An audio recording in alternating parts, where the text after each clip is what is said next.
Good morning and welcome to the Core Connection. I'm Mira Rubin here with you on Enlightened World Network. And today's topic is messiness. Change, growth, transformation gets messy. It's only in the disrupting of old patterns that we can emerge anew. We've got to dismantle the old in order to usher in the new. Good morning, Rosalind. Welcome. Missed you yesterday. It's great to have you back, and welcome to everybody else who's joining us. And before we get started on our topic, let's take a minute or two to get present. So let's take a deep breath in through your nose and hold it.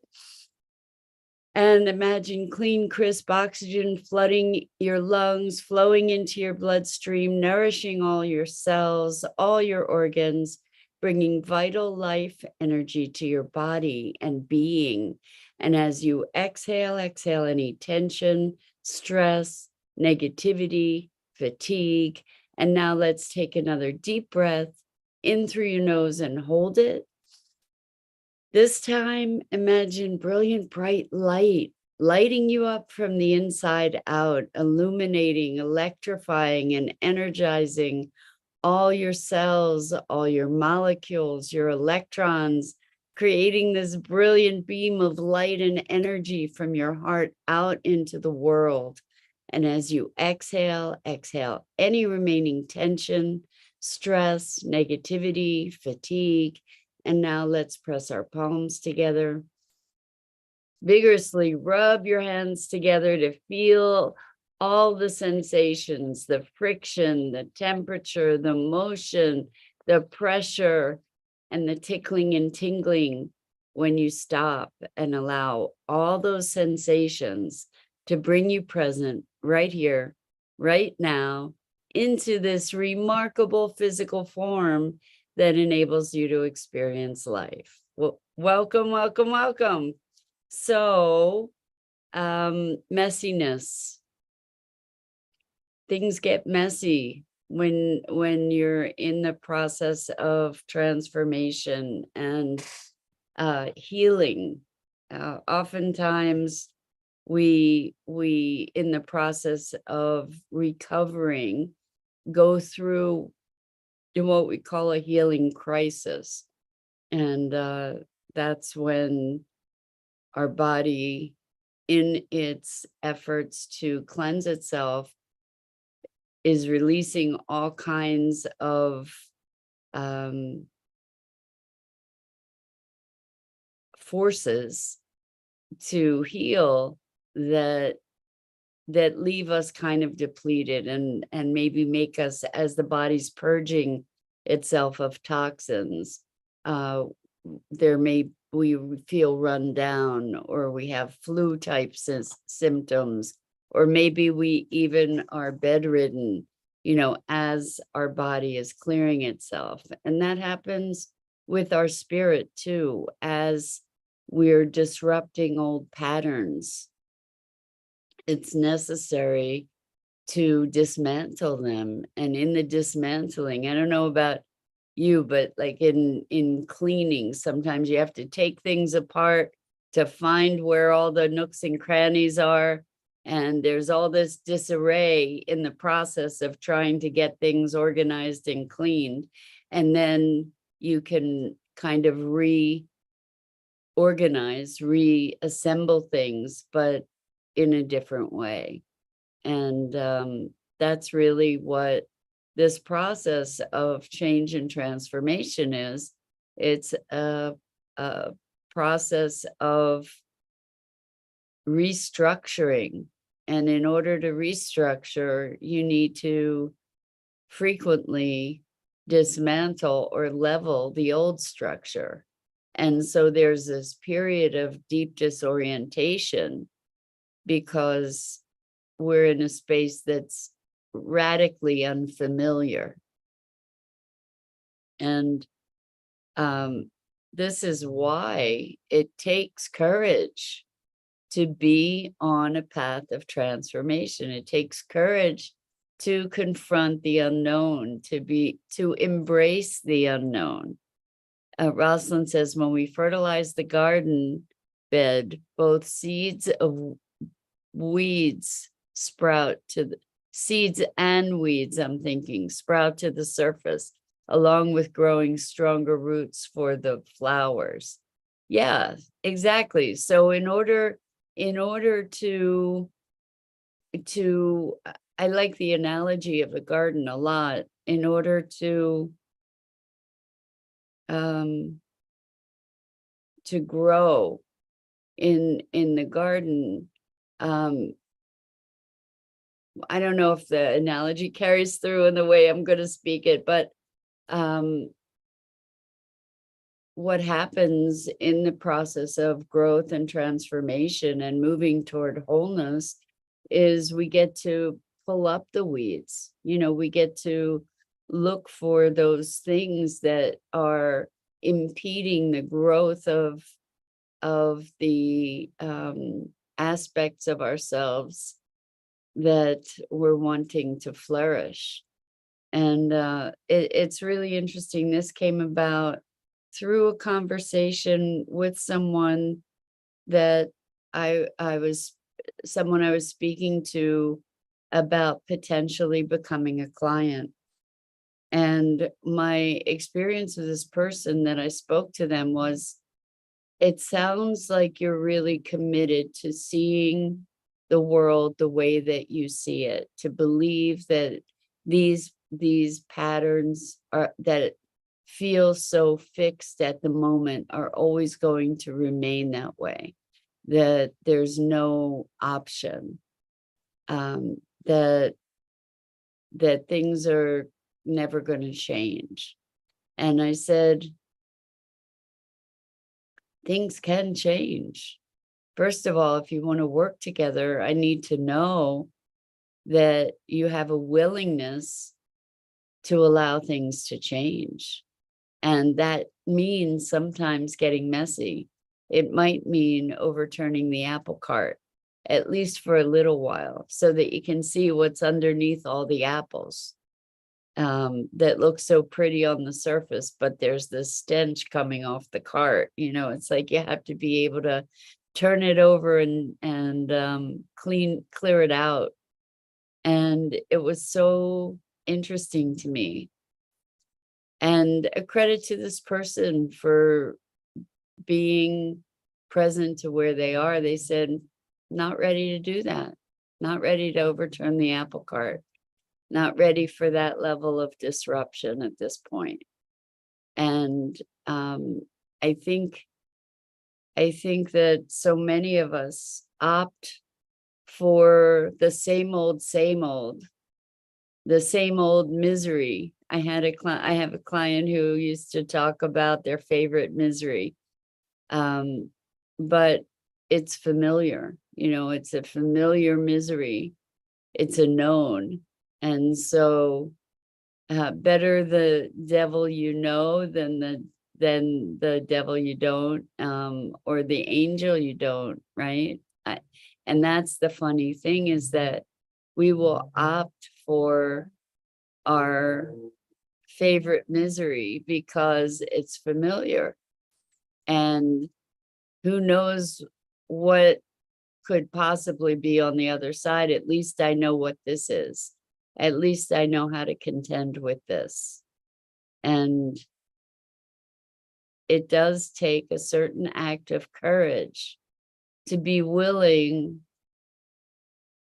to upset the apple cart, to be willing to step into that space of not knowing, that space of uncovering what's there. So this same conversation, in a way, same conversation occurred with another client, actually, who is willing to step into the unknown. And this is around an experience of grief and mourning. And this is a very um, high producing person. And they've been trying to schedule their grief over the loss of a loved one. And it's been about a year. And now what's manifested is a level of depression. And it occurs that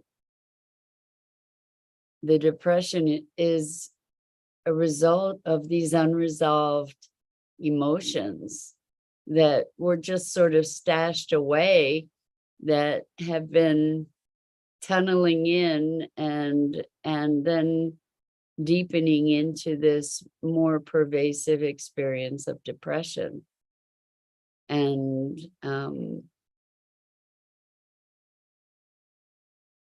untetheredness, just sort of, I know that's not a word, but this sort of lack of direction and lack of motivation. And I think that that's a natural outcome of emotions that are denied or repressed or ignored. After a point, they show up in other ways, things that are calling to be addressed. Rosalind says, "Does the person's receptivity have something to do with will? Maybe the degree of suffering is so great, one is more willing to seek a new way." That now, Rosalind, that's a really brilliant insight, actually, is that it's when our pain is so extreme that we're willing to risk everything, that we will then step into the transformation. Pain is a powerful, powerful motivator.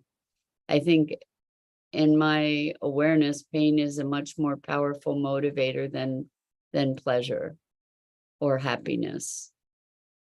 People will suffer with all degrees of pain, and then it can, once it gets to an extreme, that's when they will take the initiative to invite change and embrace change.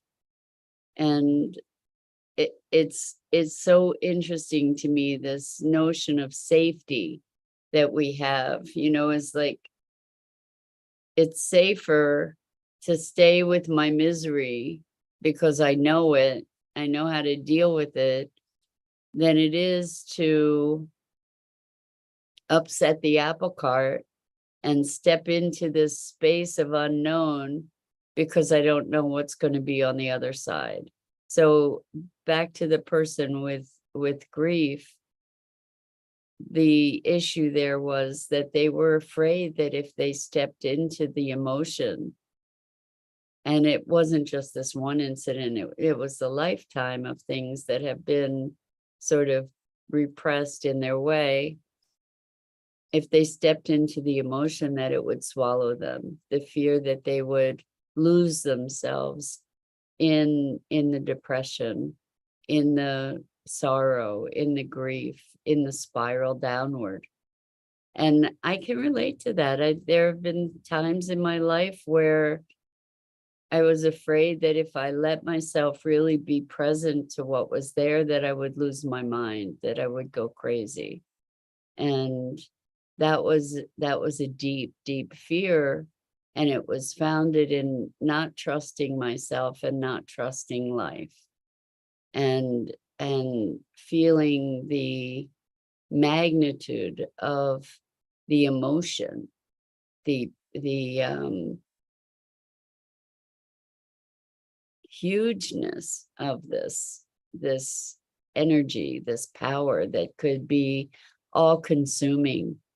And it brings me to another client conversation yesterday, which was their experience of this fire in their belly, and recognizing that this fire had power both to consume or destroy, or to light up the heavens, to light up the world. And having a fear around how they might manage this fire, or who they might be in relation to the fire. Would they be the expression that burns the world down or lights the world up? And that's also a scary thing. So, in this case, the messiness is moving from the small self that is trying to suppress the fire completely to the self that might be sparking it and getting singed a little bit here and there on the way to having that fire blaze in its brilliance as a light for humanity. So we are such interesting creatures. Isn't it true that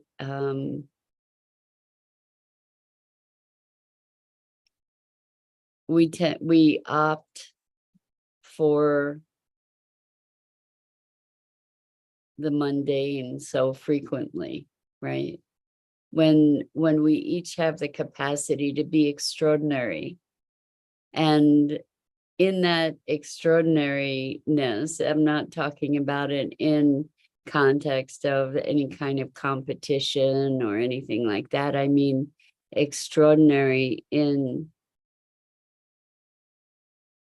oh, excuse me, extraordinary in the expression of our essential being, extraordinary in our engagement with life. Not so much, doesn't have to reflect in the doingness of life at all, but extraordinary in our engagement in life, our vitality, our willingness to truly be alive, rather than trying to survive life. Guess what? We don't get to do that, right? And so as we activate ourselves to engage in life, things get messy. When you're actively engaged, we stumble sometimes, we fall, we sometimes inadvertently injure others, and we get to self-correct, we get to work things out, we get to learn and grow through that messiness, stumbling our way to fuller expression. And that's the richness of life. Life is all of it. So yesterday we were talking about particle and wave, and this is a conversation that is really expanding in my mind quite a lot, thinking about ourselves, the way that we think about our identity as particle, like who I am, like it's fixed, like it's singular. And rather, what if we think of ourselves as a wave or a flow? If we think of ourselves as process rather than product, because product is an end product, right? It's something that's fixed. And in fact, our lives are process, really. And when we recognize our beingness, our identity as process, yes, there are certain things that characterize the particular river that we are, okay?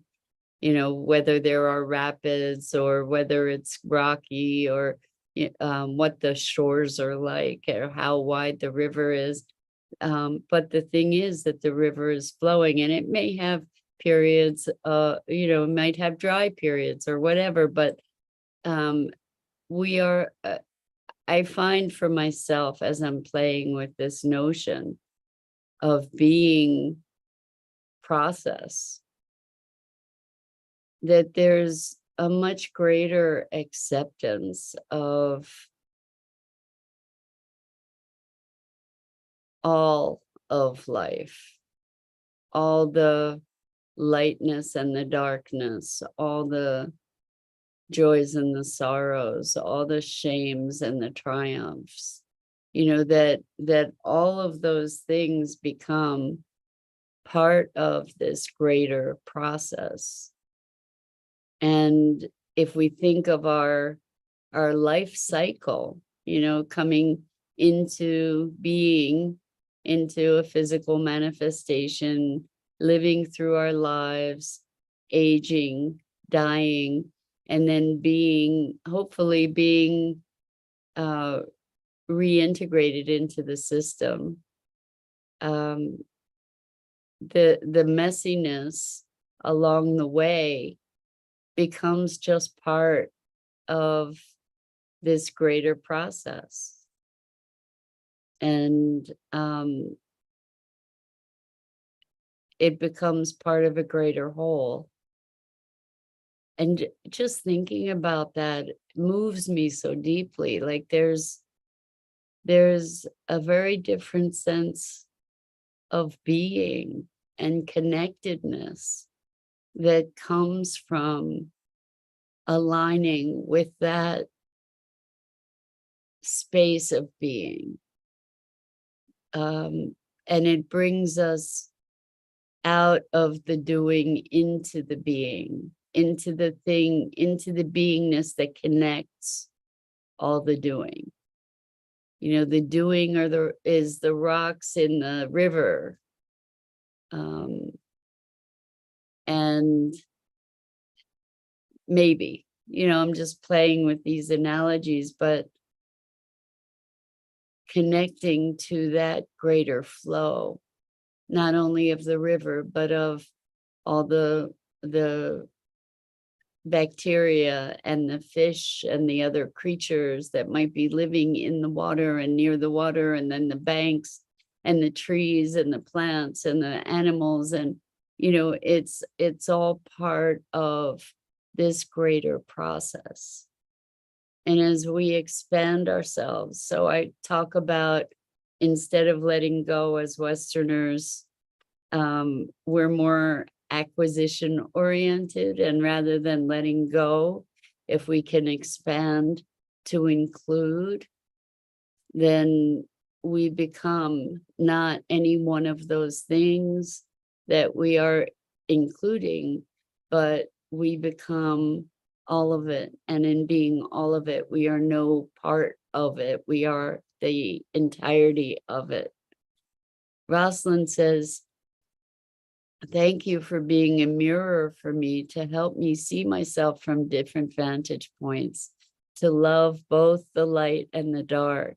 You give courage to turn over stones, rearranging the rocks to help to redirect flow." I love that, Rosalind. You're such a poet. That's beautiful. Thank you. Thank you. And, it's funny, the emojis that you put here are a wave, a heart, and the praying hands. And interestingly, I'm a little nearsighted, so the wave looks like an arm. Funny, when I moved, you couldn't see me, but the wave looks like an arm, like showing a muscle. And being the wave is a strength, I think. Being process allows us to encompass it all, right? To leave space for it all. And all of it together is what makes it beautiful, is what makes it wondrous. And so particle and wave and messiness, I think embracing the messiness and the discomfort allows us to move into this other dimension of expression and being. And I encourage that courage. Without that courage, who are we? We become automatic. We become robotic. We become a shadow being, a shadow of who we could be. And so the invitation is to embrace the messiness and love it, just it's not to where the objective is not to find a place of order, to get everything in its place and keep it there. That's not the point, because hopefully it's ever changing. Hopefully it's a dynamic ecosystem. Hopefully it's growing and morphing and changing, and we have our periods of different seasons. To go back to the nature analogy, we have our seasons. And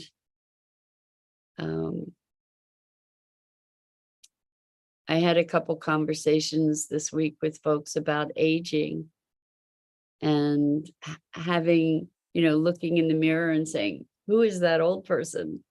Like, it's not me. I don't relate to what I'm seeing in that mirror reflected. And we were talking about recognizing, using that, allowing that to be a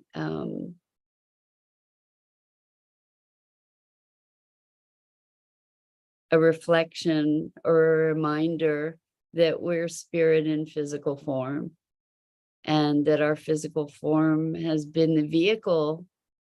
This is why it's so important. We start every day here with rubbing your hands together and being present to your physicalness. It's our physical body that allows us to experience life. And we get the range of experience from birth to death in our physicalness. And all of it, the wrinkles showing up, the aches and pains, the different experiences of life. It's all part of that magnificent flow. And it can get kind of messy. It can get kind of messy.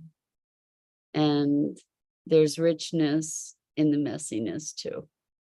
So with that, that's it for this morning. I'm Mira Rubin. This is the Core Connection. And I go live here each weekday morning at 9 a.m. Eastern on the Enlightened World Network Facebook page and YouTube channel. And I invite you to check out the other awesome programming on Enlightened World Network and Enlightened World Living. And as always, I'm so deeply grateful for the opportunity to look at life and look at ourselves in life, and hopefully create more expansive contexts for being. And until next time, so much love to you.